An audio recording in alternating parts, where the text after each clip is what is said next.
सभी को नमस्कार। प्यारे बच्चों, आज की कक्षा में हम पढ़ेंगे रचना के आधार पर वाक्य भेद।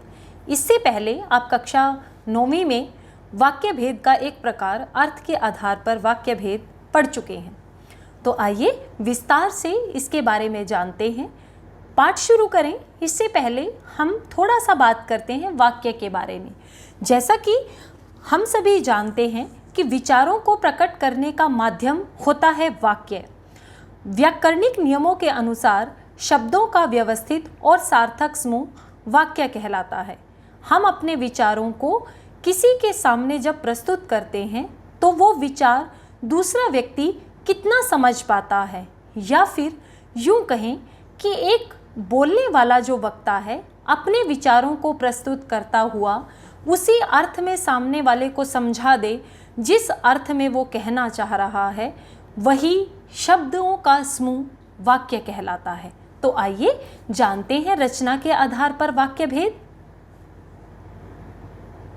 प्यारे बच्चों, रचना के आधार पर वाक्य भेद 3 तरह के होते हैं। पहला है सरल वाक्य, दूसरा है संयुक्त वाक्य और तीसरा है मिश्र वाक्य।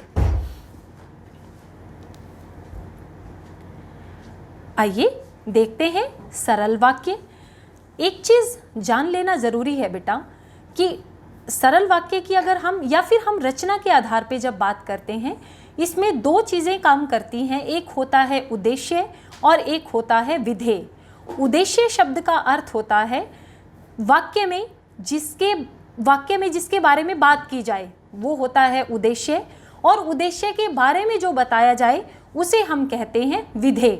उद्देश्य मतलब सब्जेक्ट और विधेय मतलब वाक्य के अंतर्गत जो भी काम हो रहा है वो विधेय। तो सरल वाक्य की परिभाषा हम किस तरह से समझेंगे? जिन वाक्यों में एक उद्देश्य तथा एक विधेय होता है उसे हम सरल वाक्य कहते हैं। या फिर सरल वाक्य में एक से अधिक उद्देश्य हो सकते हैं लेकिन क्रिया एक ही होती है।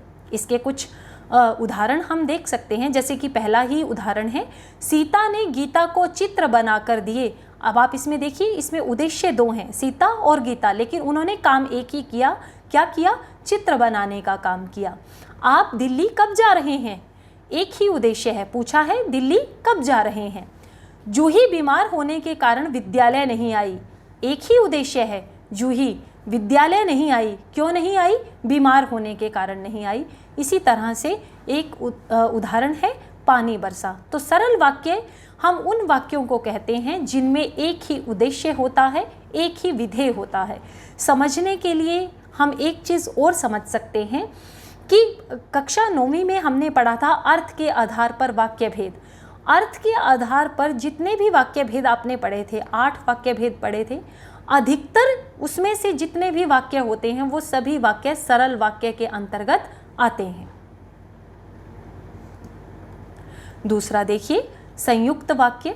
संयुक्त वाक्य जैसे कि हमें नाम से ही पता चल रहा है, जिसमें एक से ज़्यादा वाक्य हों, एक से ज़्यादा वाक्य जुड़े हुए होते हैं, जहां 2 या 2 से अधिक उपवाक्य किसी समुच्चय बोधक अव्यय से जुड़े हुए होते हैं। अब ये समुच्चय बोधक को आप जो है वो समझते होंगे, इंग्लिश में इसे कहते हैं कंजक्शन। जहाँ पर 2 वाक्य स्वतंत्र होते हैं लेकिन किसी न किसी समुच्चय बोधक अव्यय के साथ जुड़े हुए होते हैं, उसे हम कहते हैं संयुक्त वाक्य। या फिर हम इसको इस तरह भी समझ सकते हैं, जिस वाक्य में सभी उपवाक्य समस्तरीय हों, मतलब समान स्तर के हों, कोई भी एक प्रधान और दूसरा उसके ऊपर आश्रित ना हो, बल्कि दोनों वाक्य को अगर आप बीच में से योजक चिन्ह निकाल दें तो एक ही जैसे हों, जिसमें एक से अधिक स्वतंत्र वाक्यों को संयोजकों के द्वारा जोड़ा जाता है, जिसमें योजक शब्द जो हैं वो लगे होते हैं, उन्हें हम कहते हैं संयुक्त वाक्य। आगे देखिए, इसमें उपवाक्य और, एवं, अथवा, कि, परंतु, किंतु, लेकिन, मगर आदि से जुड़े हुए होते हैं। जो संयुक्त वाक्य के अंतर्गत जिन योजकों का प्रयोग किया जाता है वो योजक इन समुच्चय बोधक अवयवों के साथ जुड़े हुए होते हैं। इसके कुछ उदाहरण हम देख सकते हैं। मैं पढ़ रहा हूँ और तुम लिख रहे हो। जैसा कि मैं आपको कह रही थी कि ये दोनों वाक्य समस्तरीय होते हैं, अर्थात स्वतंत्र होते हैं। इन दोनों के बीच में से ये और अगर हम निकाल दें तो दो वाक्य बचे और दोनों वाक्य जो हैं वो समान स्तर के हैं। मैं पढ़ रहा हूँ पूर्ण विराम, तुम लिख रहे हो पूर्ण विराम, लेकिन दोनों को मैंने एक योजक का प्रयोग करते हुए जोड़ दिया। मैं पढ़ रहा हूँ और तुम लिख रहे हो। इसी तरह दिनेश मुंबई से आया और अपने भाई से मिला। इसको हम स्वतंत्र वाक्य हैं दोनों। दिनेश मुंबई से आया पूर्ण विराम, वह अपने भाई से मिला पूर्ण विराम, लेकिन मैंने इसको और संयोजक के द्वारा जोड़ दिया।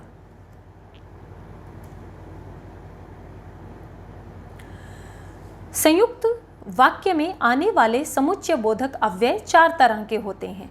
ये प्रयास किया है कि आप लोग जो बीच में जुड़े होते हैं, जिन संयुक्त अव्ययों से जुड़ा होता है, उसको थोड़ा सा अच्छे से समझ लें कि इसमें 4 तरह के जो संयोजक हैं, जो अव्यय हैं, उनका इस्तेमाल किया जाता है। सबसे पहला है संयोजक संयुक्त वाक्य। इसमें संयोजक का अर्थ होता है जोड़ना, जो उपवाक्यों को जोड़ने के लिए प्रयोग होता है, जैसे और, तथा, एवं आदि। आप चलिए और किसी को भेज दीजिए, ऐसा कहा। आप चलिए दोनों वाक्यों को जोड़ दिया, किससे? और से।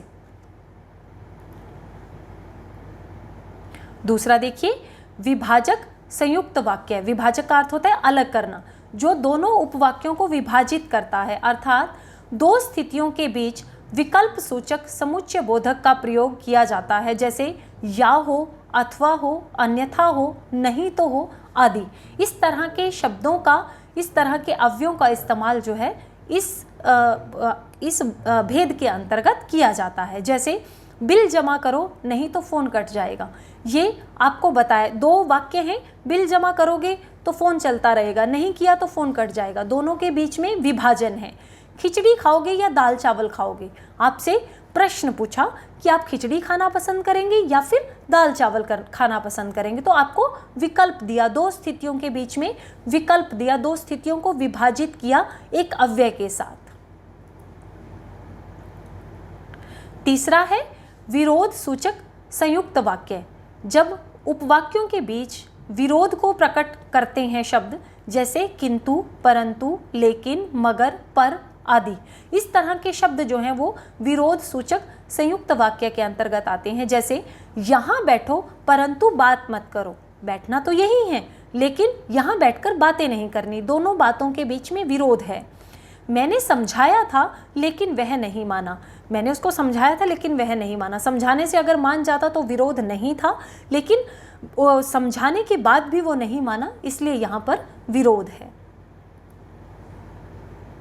और संयुक्त वाक्य के ये जो भेद हैं, इनके अंतर्गत अंतिम है परिणामवाची संयुक्त वाक्य। 2 उपवाक्यों के बीच कार्य और परिणाम का संबंध दिखाता है, उसे हम परिणामवाची संयुक्त वाक्य कहते हैं। मतलब ये हम इसके अंतर्गत शब्द पढ़ रहे हैं, ये ध्यान रखें, हमें कोई डेफिनेशन याद नहीं करनी है, हम शब्द पढ़ रहे हैं।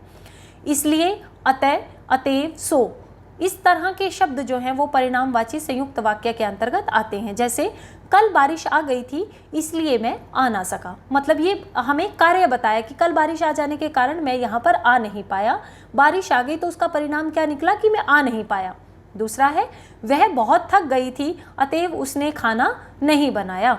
तो यहाँ पर भी क्या परिणाम निकला कि वो थक गई थी, इस कारण से वो खाना नहीं बना पाई। तो 2 उपवाक्यों के बीच में जो अव्यय शब्द जो हैं कार्य और परिणाम का संबंध दिखाते हैं, वो परिणामवाची संयुक्त वाक्य के अंतर्गत आते हैं। तो ये संयुक्त वाक्य के अंतर्गत जिन अव्ययों का आप प्रयोग करते हैं, जिन अव्यय शब्दों का या जिन योजकों का या जिन समुच्चय बोधक शब्दों का आप प्रयोग करते हैं, उन समुच्चय बोधक शब्दों का विभाजन किया गया है इन 4 भागों में। तो आप इनको समझने का प्रयास करेंगे।